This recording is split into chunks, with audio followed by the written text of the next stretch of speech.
Hey guys, welcome to Jim Thompson Chrysler. My name is Jeremy. I'm going to show you off the 2026 Chrysler Pacifica in the brand new Hydro Blue. This one is coming equipped with the S package. Let me show you the inside here. I'm about 6'1", 6'3", depending on which convenience store I'm leaving. So if you follow me in here, you can actually see I got a ton of headspace, lots of leg room. You can fit lots of people behind me, even in a car seat. Let me show you how to put these middle seats down. All right, with your seat already being in position, you can press the little button down here. As you can see, it's gonna automatically move your seat up. You don't have to worry about it. We're gonna pull this little tab. This guy's gonna pop up. Once that seat's done, we're gonna pop that guy up. We're gonna pull this little tab here on the back side.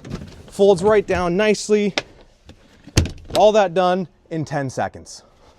All right, now that we've got our seat done, we can go ahead and press that same button. Your seat's gonna go back to right where you have it. With all the seats up, it's gonna fit about 6 or 7 people comfortably.